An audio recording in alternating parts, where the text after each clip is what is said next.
नमस्कार दोस्तों, अगर ये मोनू मानेसर न होता, अगर ये बजरंग दल का नेता न होता, अगर इसके पीछे वीएचपी और बीजेपी न होती, तो भी क्या इसे जांच से पहले क्लीन चिट देने के लिए जुटी भीड़ भारत माता की जय के नारे लगा रही होती?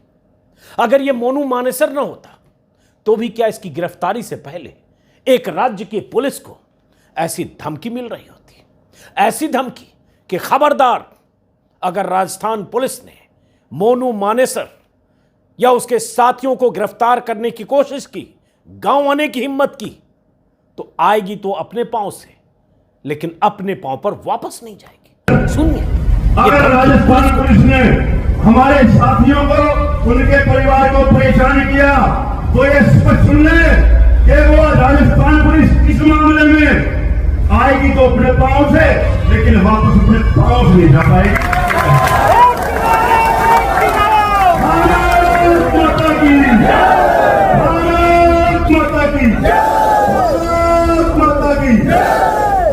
राजस्थान पुलिस को खुलेआम यह धमकी मानेसर में हुई एक हिंदू महापंचायत में दी गई। इस महापंचायत का आयोजन दो मुस्लिम युवकों की हत्या के मामले में नामजद मोनू मानेसर के समर्थन में किया गया था। सैकड़ों लोगों की भीड़ में नारेबाजी हुई, भाषणबाजी हुई और पुलिस को चेतावनी दी गई। मोनू की तरफ से मुकदमा लड़ने के लिए फंड बनाने का भी ऐलान किया गया।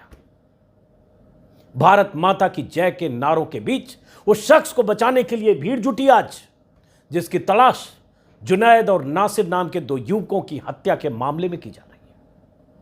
मानेसर और गुरुग्राम इलाके में मोनू के समर्थन में 3 दिनों से बजरंग दल और वीएचपी की तरफ से प्रदर्शन और नारेबाजी हो रही है। कल भी हुआ, परसों भी, और उसके एक दिन पहले भी। इसी से आप अंदाजा लगा लीजिए कि दो युवकों को मार पीट कर जिंदा जला देने की घटना के बाद भी नामजद आरोपी को बचाने के लिए कितनी ताकत झोंकी जा रही है। जहां यह पंचायत हुई वो इलाका हरियाणा में है, जहां मुकदमा दर्ज हुआ है वह राजस्थान में है, भरतपुर। राजस्थान पुलिस ही मोनू मानेसर समेत उसके बाकी साथियों की या आरोपियों की तलाश कर रही है। जब राजस्थान पुलिस मोनू मानेसर की तलाश करने उसके गांव गई तो हाईवे को जाम। आज मानेसर में महापंचायत बुलाई गई थी मोनू के समर्थन में, लेकिन जैसे ही खबर आई कि मोनू मानेसर के घर पे छापेमारी चल रही है, उसके बाद से पंचायत के जितने भी लोग थे, इस पूरे दिल्ली जयपुर की तरफ जाने वाला जो राजमार्ग है इसको बाधित कर दिया है और ये धरने पर बैठ गए हैं। और खट्टर सरकार से अपील की जा रही है कि जिस तरीके से मोनू मानेसर के इस बीच राजस्थान के मुख्यमंत्री अशोक गहलोत ने जुनैद और नासिर के परिवार वालों से मुलाकात की है और उन्हें इंसाफ दिलाने का भरोसा दिया है। राजस्थान पुलिस मोनू और उसके साथियों की तलाश में जुटी है।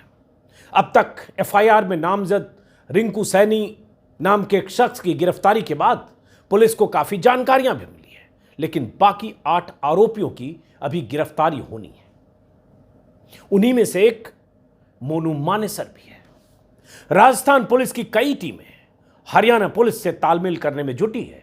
हालांकि आरोप यह भी लग रहे हैं कि हरियाणा पुलिस जैसे उसको सहयोग करना चाहिए वैसे नहीं कर रही है।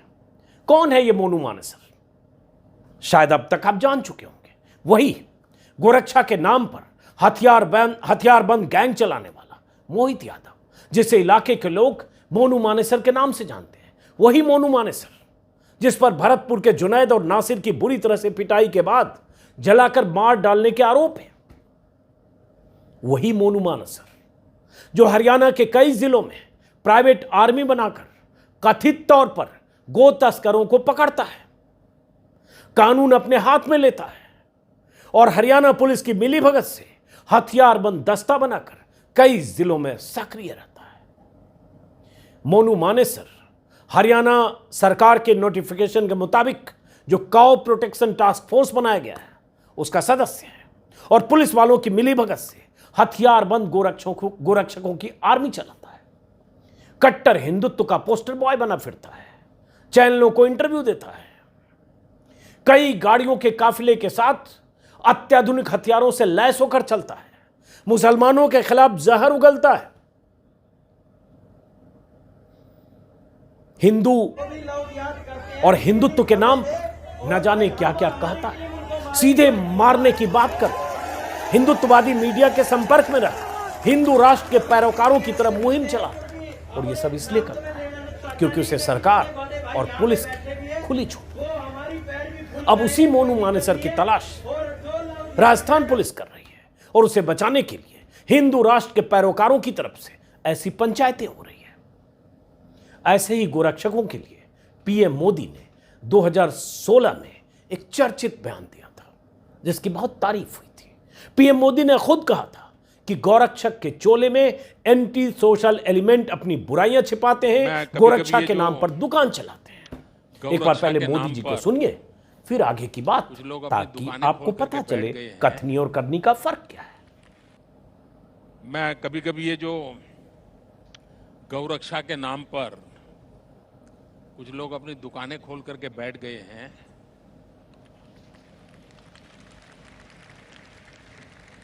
मुझे इतना गुस्सा आता है। गौ भक्त अलग है, गौ सेवक अलग है। मैंने देखा है कि कुछ लोग जो पूरी रात एंटी सोशल एक्टिविटी करते हैं, कुछ लोग, लेकिन दिन में गौरक्षक का चोला पहन लेते हैं।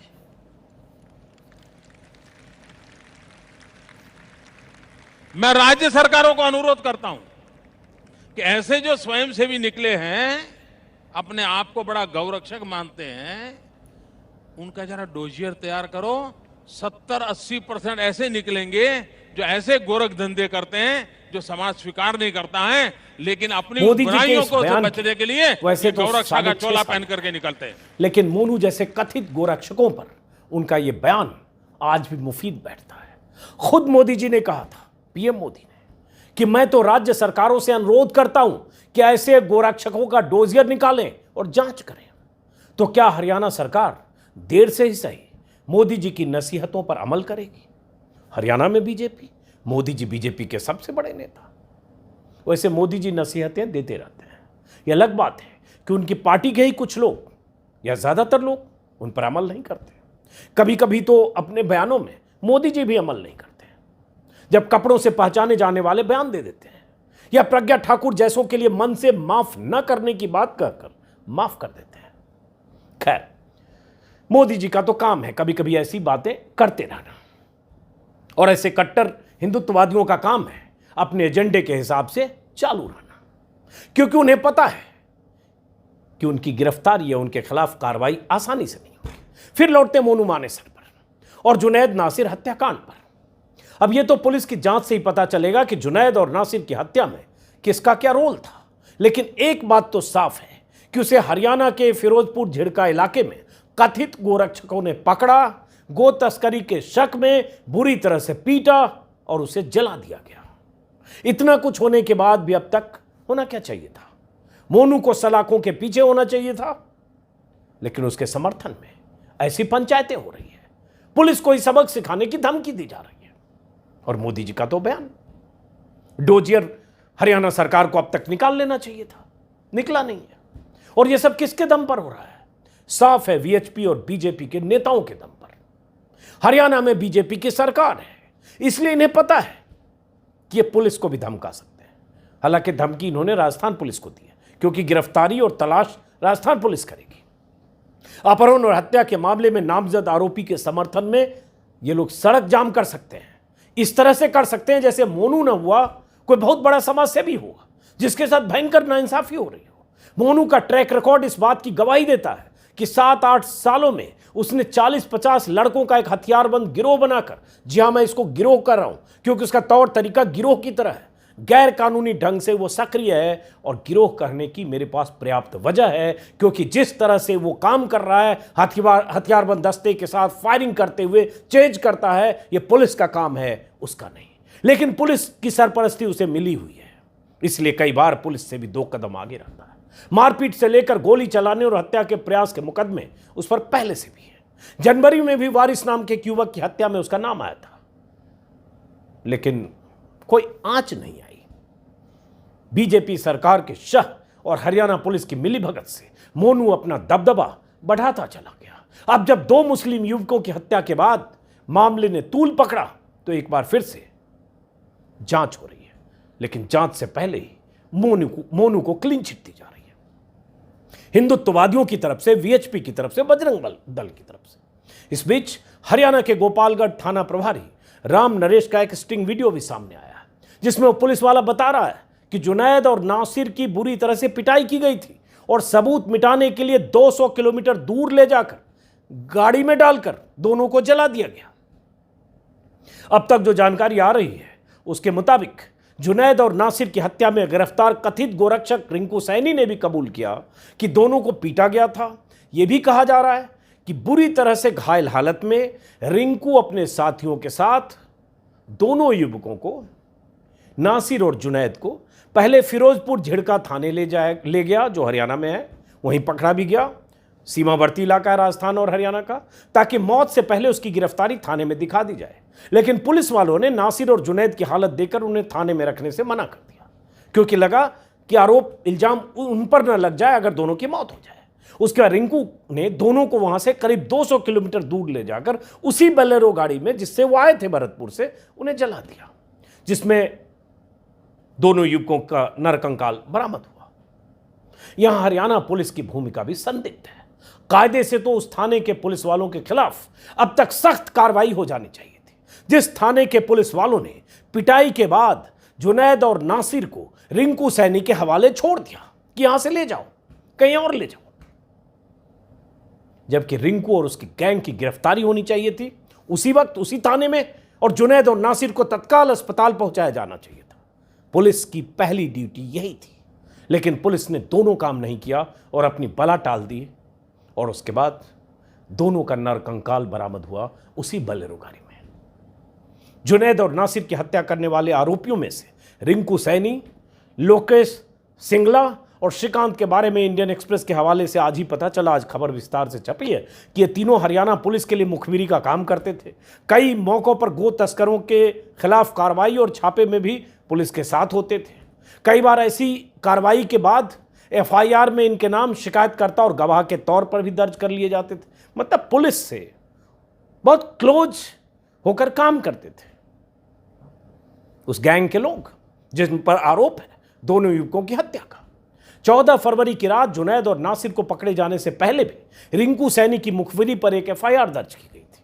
उस एफआईआर के मुताबिक भी राजस्थान की तरफ से एक पिकअप ट्रक में 5 गो तस्कर आए थे। पुलिस ने उन्हें पकड़ने के लिए रास्ता ब्लॉक किया, लेकिन पांचों भागने में सफल रहे। रिंकू सैनी की निशानदेही पर पांचों के खिलाफ एफआईआर दर्ज की गई। जनवरी में भी 3 एफआईआर रिंकू और उसके साथियों की मुखबिरी के आधार पर हरियाणा पुलिस ने हरियाणा के फिरोजपुर झिड़का थाने में दर्ज किया। इससे एक बात तो साफ है कि कथित गोरक्षकों का यह समूह पुलिस के साथ मिलकर गो तस्करों को पकड़ने का काम करता था। कई बार गो तस्करी के शक में लोगों के साथ ज्यादतियां होती थी, मारपीट होती थी, किसी को भी पकड़ लेते थे और मारपीट कर पुलिस के हवाले कर देते थे। आरोप यह है कि ब्लैकमेलिंग से लेकर पैसे वसूली का काम भी होता था। मैंने पहले के भी दोनों वीडियो में कहा है, फिर कह रहा हूं कि अगर जुनैद पर गो तस्करी के 4-5 मुकदमे दर्ज थे, जैसा कि कहा जा रहा है, जो खबरें आ रही है, तो उसकी जांच पुलिस को करनी थी, फैसला कोर्ट को करना था और उसे सजा मिलनी चाहिए थी, जो कानूनी प्रक्रिया है। लेकिन ऐसे गुंडों को, ऐसे गुंडे गोरक्षकों को लाइसेंस किसने दिया कि जुनैद और नासिर को पकड़कर बेरहमी से उसकी हत्या कर दे? और उसके बाद जब एफआईआर दर्ज हो तो हरियाणा पुलिस के पास मामला होता तो शायद एफआईआर भी दर्ज नहीं होती। भरतपुर के थे, राजस्थान के वो दोनों रहने वाले थे, इसलिए भरतपुर में राजस्थान पुलिस ने मामला दर्ज किया और अब बचाने की ऐसी कवायद। इस बीच हो ये रहा है कि सोशल मीडिया पर बहुत सारे लोग एतराज जता रहे हैं। स्क्रीन पर आप कुछ लोगों के बयान देख रहे हैं। सुप्रिया श्रीनेत जो कांग्रेस की प्रवक्ता हैं, बहुत तीखी प्रतिक्रिया उनकी है उस संदर्भ में जो प्रधानमंत्री मोदी ने अभी 2 दिन पहले, हालांकि उसको मैंने भी ट्वीट किया था, एक ब्रिजलाल हैं, बीजेपी के नेता हैं, पूर्व डीजी रहे, उन्होंने अपने घर में गौरैया पाला है, उसको लेकर उन्होंने लिखा था कैसे गौरैया के घोंसले बनाए। तो प्रधानमंत्री ने लिखा, बहुत खूब आपका ये प्रयास, बहुत सराहनीय है। तो मैंने भी ट्वीट किया था, प्रधानमंत्री जी से सीधा सवाल पूछा था कि गौरैया को बचाने का यकीनन आपका प्रयास अच्छा है, लेकिन हरियाणा में 2 युवकों को पीटकर गाड़ी में जला दिया गया है, इंसानों के साथ हैवानियत हुई है, सरकार बीजेपी की है और सारे आरोपी सरकार समर्थक है, तो क्या ये खबर आपको परेशान नहीं करती सर? 2 दिन पहले मैंने प्रधानमंत्री जी को टैग करते हुए सवाल पूछा था, वही सुप्रिया श्रीनेत, उसी तरह की और बहुत सारे लोग बात कर रहे हैं। और सवाल इसलिए है क्योंकि देश के मुखिया, सबसे बड़े सत्ताधीश मोदी हैं, जो गोरक्षकों के खिलाफ खुद बोल चुके हैं, और उसके बाद जो गोरक्षक हैं उन्हीं पार्टी के समर्थक हैं, कार्यकर्ता हैं, जो भी हैं, या उनकी पार्टी के पैरोकार हैं। उनका सबका ट्रैक रिकॉर्ड आप जान चुके हैं। तो अब हमें इंतजार करना चाहिए, पुलिस की जांच से पता चले किसकी क्या भूमिका है। लेकिन उससे पहले अगर ऐसी घेराबंदी पुलिस की होती है या ऐसी मोर्चाबंदी मोनू मानेसर के पक्ष में होती है, तो देखना होगा कि बीजेपी के शीर्ष नेतृत्व की तरफ से क्या निर्देश हरियाणा सरकार को जाता है। फिलहाल इस वीडियो को खत्म करते हैं। देश में हिंदू राष्ट्र के हिमायतियों की तादाद बढ़ती जा रही है, इसलिए कोई आश्चर्य नहीं 14 महीने बाद चुनाव भी होने हैं। ऐसी घटनाएं अभी बहुत देखने को मिल सकती है। इससे एक ध्रुवीकरण होता है, एक नैरेटिव सेट होता है, हिंदू मुसलमान होता है, नारेबाजी होती है, और सब कुछ भारत माता के नारों के साथ होता है। आपको याद होगा कठुआ में क्या हुआ था, एक बच्ची के साथ बलात्कार हुआ और प्रदर्शनकारी तिरंगा लेकर निकले थे। वहां भी भारत माता की जय के नारे लगे थे, और कई बार ऐसे मौकों पर जय श्री राम के भी नारे लगते हैं। तो ये भारत माता का नाम लेकर तिरंगा यात्रा निकालकर बलात्कारियों के पक्ष में भी खड़े होते हैं, और यहाँ एक आरोपी के पक्ष में खड़े होकर भी भारत माता की जय के नारे लगा रहे हैं। तो भारत माता के सपूत हैं क्या, सोचिएगा। फिलहाल इस वीडियो को खत्म करते हैं इस अपील के साथ कि अगर आपने मेरे YouTube चैनल को सब्सक्राइब नहीं किया तो सब्सक्राइब करें, मुमकिन हो तो ज्वाइन करें। नमस्कार।